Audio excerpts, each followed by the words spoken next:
Complex numbers. First, let's take a look at how the different sets of numbers are related. First, we have the complex numbers, a plus bi, where a and b are real numbers. Then I have the real numbers, which we've been working on all semester. A plus bi, where b is 0, so we don't have an I part to our numbers. The real numbers divided into rational numbers and irrational numbers. For the other complex numbers, we have imaginary numbers that are a combination of real and imaginary parts. Then we have pure imaginary numbers where a is 0 and only the imaginary part remains. Properties of the imaginary unit I.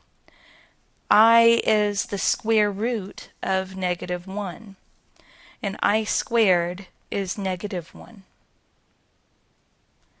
The expression the square root of -a. If a is greater than 0, then the square root of -a is going to be equal to I square roots of a. Let's use I here to write the expression. First, we have the square root of -1 and the square root of 5. I know that the square root of -1 is I, and the square root of 5 can't be simplified, so we have simply I square roots of 5. Square root of a -100. I can break this up as the square root of -1 times the square root of 100. This gives me I times 10, which we know is 10I. The sum or difference of complex numbers. If I have two complex numbers, a plus bi and c plus di, I can add them by simply adding the real parts and the imaginary parts. The same with the difference. I can subtract the real parts and subtract the imaginary parts. Perform the indicated operation.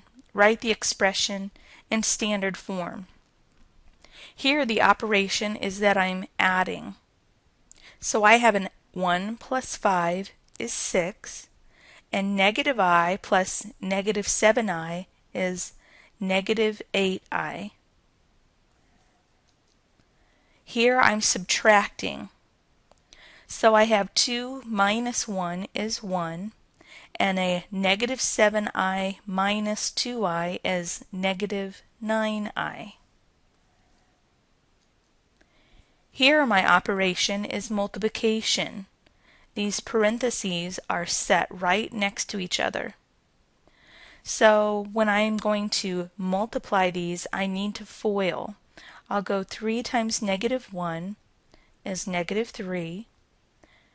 3 times 5i is 15i. 2i times -1 is -2i.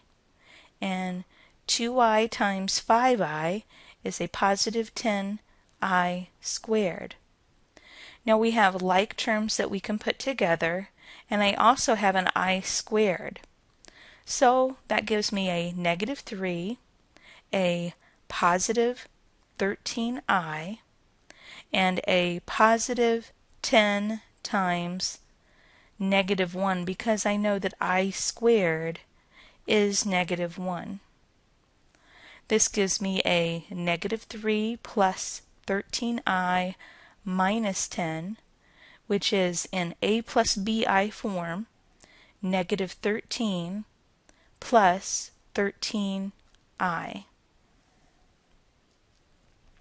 Again, I'm multiplying, so let's FOIL this. 1 times -6 is -6. 1 times -i, -i. 2i times -6, -12i. 2i times -i, -2i squared.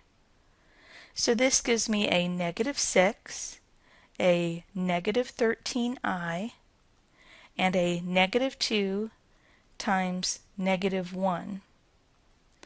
So negative 6 minus 13i plus 2 gives me an a plus bi form, negative 4 minus 13i.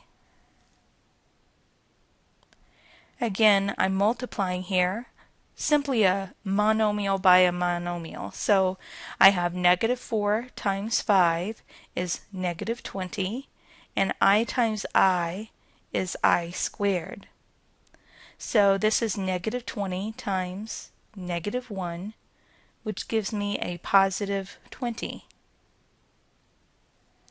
Here I'm squaring a binomial, so you can write this out as 2 plus I times 2 plus I, or you can remember the a plus b squared is a squared plus 2ab plus b squared formula. Here let's go ahead and FOIL. 2 times 2 is 4. 2 times I is 2i. I times 2 is 2i. I times I is I squared. So I have 4 plus 4i minus 1. And in a plus bi form, I have 3 plus 4i. If I had done the formula a squared plus 2ab plus b squared, I would simply take this binomial and put it into the formula.